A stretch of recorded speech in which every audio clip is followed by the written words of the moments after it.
सबसे पहले तो आप सबने मुझे आमंत्रित किया, इसके लिए उस तरह भैरू नगर और आसपास की जो आयोजन समिति है सबका हृदय से आभार प्रकट करता हूं। और एक जोरदार जयकारा आप तेजाजी महाराज के बोलेंगे। जय बोले वीर तेजाजी महाराज की। चुनाव जीतने के बाद गोपालगढ़ विधानसभा क्षेत्र के अंदर बागोरिया में तेजाजी महाराज का कार्यक्रम था, वहां मैं गया था। दूसरा प्रोग्राम आपके यहाँ ओस्त्रा के अंदर आप लोगों ने आयोजित किया। मैं आपको इस बात का भी धन्यवाद दूंगा कि आपने खींवसर के साथ साथ अब की बार पूरे राजस्थान दिल्ली तक संदेश दिया कि हनुमान बेनीवाल अकेला नहीं है, उसके साथ राजस्थान की जनता का, किसानों का, जवानों का दिल हनुमान बेनीवाल के साथ है, उनका आशीर्वाद उसके साथ है। ये खींवसर के साथ साथ भोपालगढ़ और मेड़ता के किसान जवानों ने भी मुझे पूरा आशीर्वाद दिया। मुझे याद है मैं भोपालगढ़ के अंदर एक मीटिंग करने के लिए आया था, लेकिन प्रत्येक व्यक्ति हनुमान बेनीवाल बन के पुखराज जी गर्ग के साथ लगा हुआ था। और ये ऐसी परीक्षा की घड़ी थी जो बार बार नहीं आती, और इस परीक्षा के अंदर आप पास हो गए। निश्चित रूप से मारवाड़ की राजनीति भोपालगढ़ से चलती थी। भोपालगढ़ की सीट और खींवसर की सीट अगर आरएलपी जीती है और बाइतू में दूसरे स्थान पर रही है और मेड़ता में जीती है, वो दिन दूर नहीं जब राजस्थान की सत्ता के सिंहासन पर असली धरती पुत्र बैठेगा। ये भरोसा मैं आपको दिलाता हूं।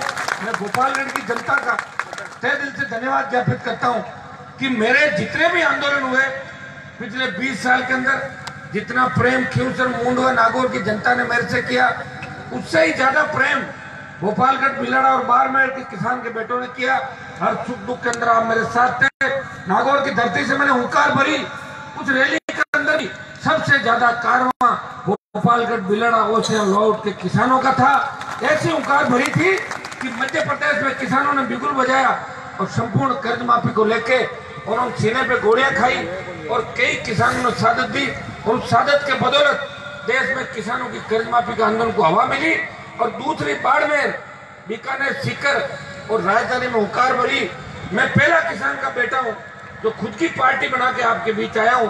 मैं ये नहीं कहता कि मेरे से पहले नेता नहीं होंगे, नेता बहुत हुए, लेकिन उनका रिमोट कंट्रोल उत्तर प्रदेश और हरियाणा की पार्टियों का हाथ में करता था। ये आपकी पार्टी है, वीर तेजाजी महाराज के आशीर्वाद से बड़ी पार्टी है। लोग कहते थे कि हनुमान बेनीवाल पार्टी नहीं बना पाएगा, किरोड़ी मीणा पार्टी नहीं बना पाएगा, लेकिन पार्टी भी बनी। मैंने 57 जगह उम्मीदवार भी लड़ाए और अपने उम्मीदवारों का राजस्थान में मेरे समाज के लोगों का भी ध्यान रखा, किसान के बेटों का ध्यान रखा। और पिछली बार जितने विधायक थे उससे 10 विधायक ज्यादा बढ़ा दिए और जो बदमाशी करते थे उनकी संख्या घटा दी राजस्थान के अंदर। ये हनुमान बेनीवाल का टेस्ट था। मैंने कहा कोई दिक्कत नहीं, मेरी छोटी सी पार्टी है, नई बनी है, जवानों में जोश है, ये 5 साल और लड़ लेंगे, लेकिन कहीं ऐसा नहीं हो कि मैं 200 सीट लड़ाऊं और वही वसुंधरा वापिस सीएम नहीं बन जाए मेरी वजह से। तो मैं कलंक, मेरे ऊपर कलंक नहीं लगाना चाहता था। इसलिए भाइयों, मैंने हर जगह ध्यान रखा, मैंने ओसिया में भी ध्यान रखा, मैंने दूसरी जगहों पर भी ध्यान रखा।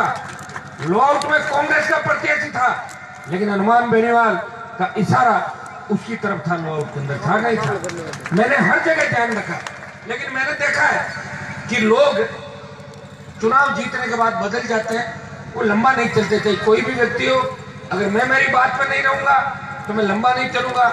जब बड़े बड़े नेता धराशायी हो गए, ये जवानों ने जो करवट ली प्रदेश और देश के अंदर, अब जवान समय को बदलेगा, व्यवस्था परिवर्तन करके मानेगा। और ये तय है कि ये व्यवस्था परिवर्तन की आड़ इस राजस्थान ही नहीं देश के अंदर दिखाई दे रही है। ये जो कुछ चंद लोग इस देश को लूट के विदेशों में अपनी पूंजी जमा करा देते हैं और भाग जाते हैं, वो दिन दूर नहीं जब किसान के बेटे उनको पकड़ेंगे और खुद ही कार्रवाई इस देश के अंदर करेंगे। ऐसी स्थिति इस देश और प्रदेश के अंदर पैदा होगी। मेरे भाइयों, मैं वो लड़ाका हूं जो बिना उसके लड़ता हूं।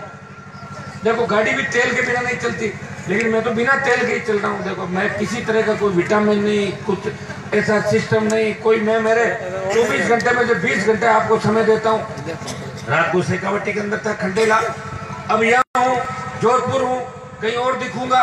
पूरे राजस्थान की कितनी परिक्रमा मैंने कर ली होगी। इतना बड़ा राजस्थान है, जो देश का सबसे बड़ा राज्य है। हर व्यक्ति को समझने का प्रयास किया, हर जाति की मदद की राजस्थान के अंदर। मीणा समाज के लिए भी लड़ाई लड़ी, गुर्जर समाज के लिए लड़ाई लड़ी। गुर्जर को मुख्यमंत्री बनाने की पैरवी खींवसर के विधायक ने राजस्थान के अंदर की कि सचिन पायलट सीएम होना चाहिए। काम नहीं क्या बताओ, 5 विधायक भी उनको, ये पुखराज जी भी साथ थे, 3 हम थे और 2 हमने कहा अगर 5 विधायकों से मुख्यमंत्री बने तो पायलट को हमारा समर्थन है, अशोक गहलोत को हम समर्थन नहीं देते। ये कहा था मैंने, कहा नहीं कहा। तो गुर्जर समाज की भी मदद करी। गुर्जर जब आरक्षण के आंदोलन को लेके 2005 में 6 में और पटरियों पे बैठे थे। अब की बार तो आंदोलन शांत था। ठीक है, बोतल का चिन्ह दे दिया कि मैं रुक दिया पीने के लिए।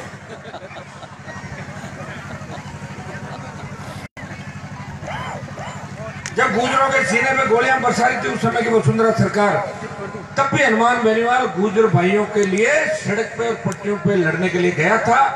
अभी मैं उनके साथ था। राजस्थान की विधानसभा के अंदर मैंने कहा था कि 10% सवर्णों को अगर आरक्षण मिल सकता है, दिल्ली की सरकार दे सकती है, तो गुर्जरों को भी संविधान संशोधन करके 5% आरक्षण देश की सरकार को देना चाहिए। इस मांग को पुरजोर तरीके से उठाया था। भाइयों, मेरी कोई व्यक्तिगत किसी से लड़ाई नहीं, लेकिन मुझे बड़ी तकलीफ होती है लोगों से कि जो दूसरों के जूते चप्पल उठाते हैं वो हनुमान बेनीवाल की होड़ नहीं कर सकते।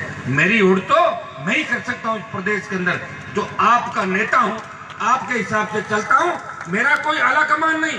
जो गहलोत, पायलट और वसुंधरा के जूते चप्पल उठाए, वो अगर कहते कि हम हनुमान से बड़े नेता है तो उनको दोबारा जन्म लेना पड़ेगा। इस जन्म के अंदर वो नेता नहीं, इस समाज के अंदर।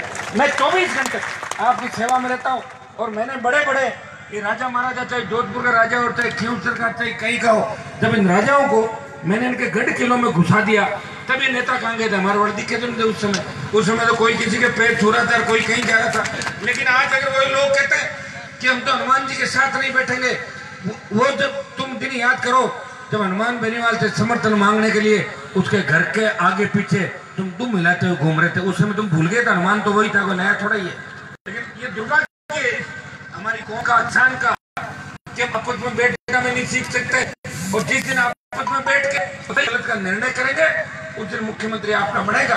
और मुझे तो बड़ा तरस आता है, जो लोग मंत्री की दौड़ में भी नहीं है वो भी हमारी ओट करें, और जो लोग मंत्री बन गए जिनके टेलीफोन चीफ सेक्रेटरी नहीं उठाए वो भी हमारी वोट करें। ये संभव नहीं है। इस प्रदेश के अंदर हो सकता है कि कांग्रेस पार्टी बड़ी होगी, बीजेपी बड़ी होगी, लेकिन राजस्थान के अंदर अगर सबसे ज्यादा किसानों की ताकत किसी के साथ है तो खींवसर के विधायक के साथ सबसे बड़ी ताकत है, जिसने 5 से लेकर 10 लाख तक की रैलियां राजस्थान के अंदर करी। न तो मोदी कर सका और न राहुल गांधी कर सका। अब दिल्ली कूच करूंगा। मैं देश के नेताओं को भी चेतावनी देता हूं कि हनुमान बेनीवाल जब दिल्ली में हुंकार भरेगा उस समय देश के अंदर लगेगा कि सबसे बड़ा नेता, इस जवान किसान की ओर लड़ने वाला और हुंकार के माध्यम से दिल्ली का दरवाजा खटखटाने वाला हनुमान बेनीवाल वीर तेजा जी का भक्त दिल्ली की सड़कों में भी सबसे ज्यादा बड़ा मेला करेगा। वो भी हम करेंगे जब संपूर्ण कर्ज माफी, टोल मुक्त हिंदुस्तान, राजस्थान की बात करें तब हिंदुस्तान की बात होगी।